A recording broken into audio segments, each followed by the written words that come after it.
Alright guys, hope you're doing well. This is Rowlands here, and I'm a nutritional balancing practitioner. And in this video I wanted to just share my opinion, my theory on the sort of evolution of the earth with respect to the Bible and Christianity and early humanity, the fall from grace, ego, etc, etc.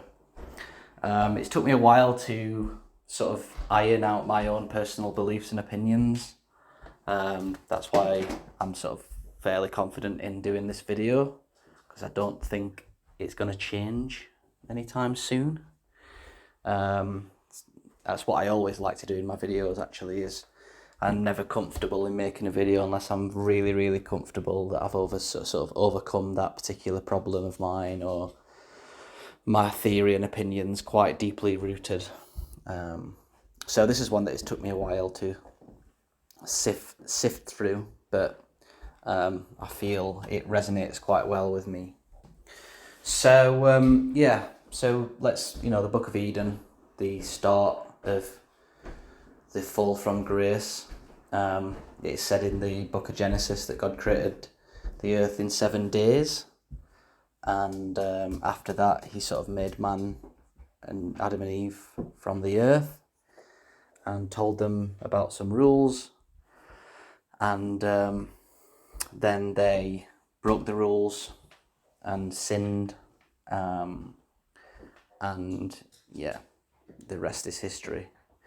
So I don't think the Book of Genesis is meant to be taken literally. I know that some evangelical Christians do take it literally and do genuinely believe that the earth was created in 7 days, which I find interesting, because a day, I think God created the sun and the moon on like the 7th day, and you need the sun and the moon to work out times, and God's timeless, so why would you talk about days? And we know that we've got archaeological records and evolution and Big Bang, blah, etc, etc. I don't think the Book of Genesis, basically what I'm saying is I don't personally think the Book of Genesis should be taken literally. I think it's a story that's passed down through generations, because that's the only way that we could pass things down, is through stories, basically. So I think it's a story, a myth, not a myth, that it's something that genuinely happened, but it's had to be discussed through stories. If you look at a lot of the other creation myths, creation stories, like the Book of Hopi, for example, they're all very similar. So my opinion is that it's not my opinion, it's scientific fact, that around 10,000 years ago, pre-10,000 years, humans basically lived in harmony with the earth for around 200,000 years as Homo sapiens sapiens, basically modern day humans with our mental capacities and our intelligence. Before 200,000 years ago, we were sort of Homo sapiens, so we was a little less developed than the modern day human. But yeah, I believe that throughout evolution we sort of lived in harmony with the earth, same with all the creatures of the earth, in what the book calls the Garden of Eden, basically the Garden of Earth. And we lived like that until around 10,000 years ago, which is interesting, because the Christians that think that the Book of Genesis should be took literally, feel that the earth was created around 10,000 years ago. But interestingly enough, 10,000 years ago was the beginning of the early signs of agriculture. And I feel like that's what happened to man. They were tempted by the lower forces on the planet, the lower vibrations, which if you actually speak to many of the intact tribes around the world, they also talk about dark forces, dark spirits. So for 200,000 years, as modern day humans, as sort of Homo sapiens sapiens, our most recent human evolutionary development type, we was aware of these lower forces, basically, and we wasn't tempted by them. we stuck with God, we stuck with good. And the modern day tribes now that are still intact, again, they're aware of the lower forces, but they try to not be tempted by them. And I think that some humans, I'm not sure where they would be, maybe it was around sort of, East Europe, that the first humans was tempted by this force and decided to separate themselves from the natural harmony of God's creation. And instead they started to become more agricultural, which is interesting because in the Bible it talks about how people would sort of work the land by the sweat of their brow, which is basically another term for agriculture. You will work the land hard. You will not be picking freely from the trees, from the fruits. You won't be. I'm sure back then there was an abundance of wildlife. You're not gonna be eating freely. Food's not gonna come to you. You've got to create food because humans decided that they was gonna go their own path and basically plant the earth agriculturally. And another thing it says in the Bible is that woman's childbirth will become painful. Well, we know from studies that when humans become sedentary and they mainly eat sort of agriculturally based plants like wheat, for example, a woman's hips tend to narrow and childbirth becomes quite painful. So I personally believe that the book of Genesis is a story about how humans decided to be tempted by these lower forces and to separate themselves with the harmony of the earth.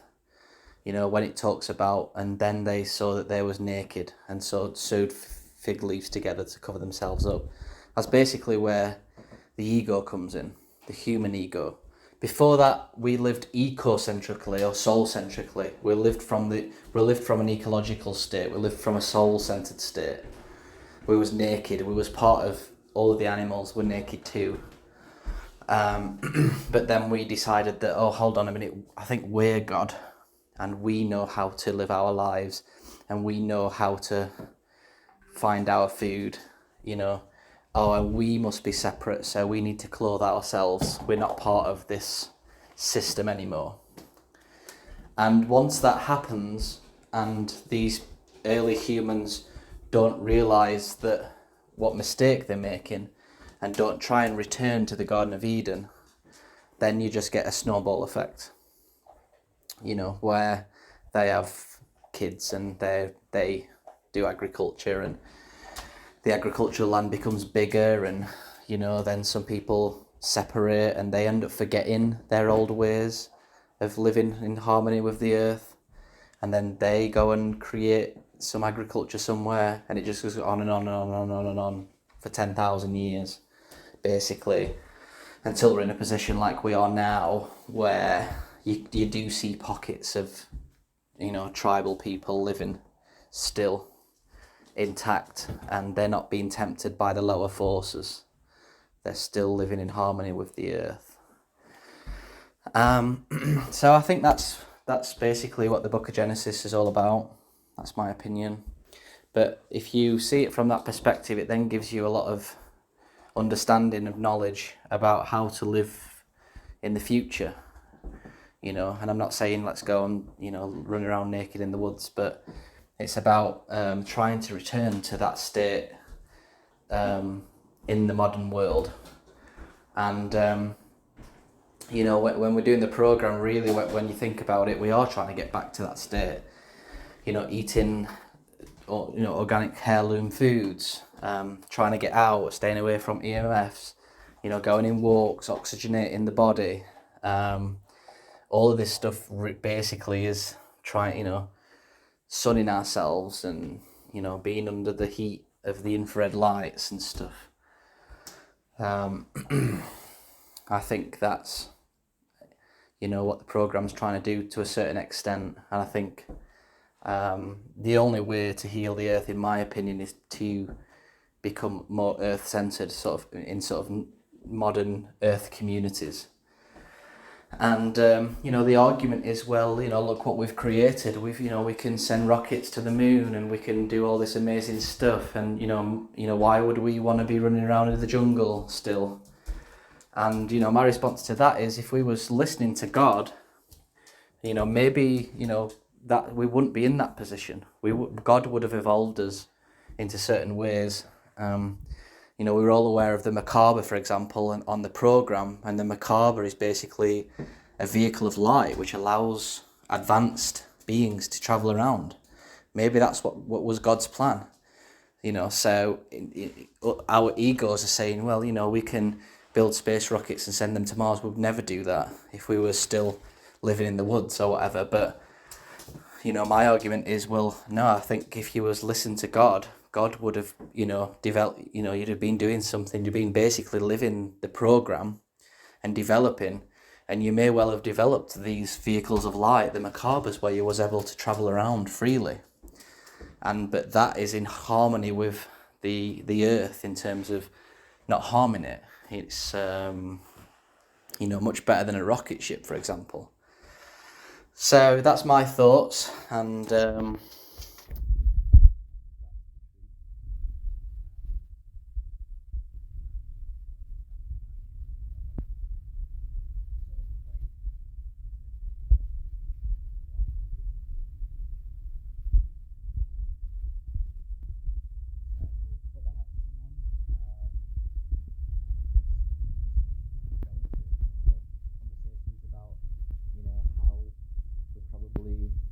was initially designed to live by the equator in the heat. One of the reasons why a lot of people struggle in the program, because they're just not in a hot country. And God talks about how we will be scattered around the earth and speak in tongues, and basically, because we've built an ego, we've separated ourselves from the tropics, from the heat, from the this yang environment, and we've decided to. There's humans living on the freaking North Pole, like living in the Antarctic. We're clearly not designed to live there, and they're having such a tough time living there. So I think humans epitomise balance, and God talks about how humans are made in God's image.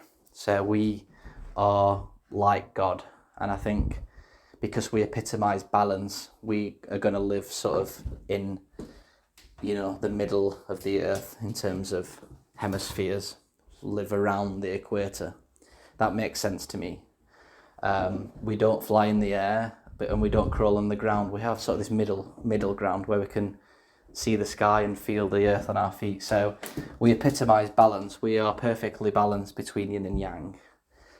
And so that's that. So thanks for listening, and catch you soon.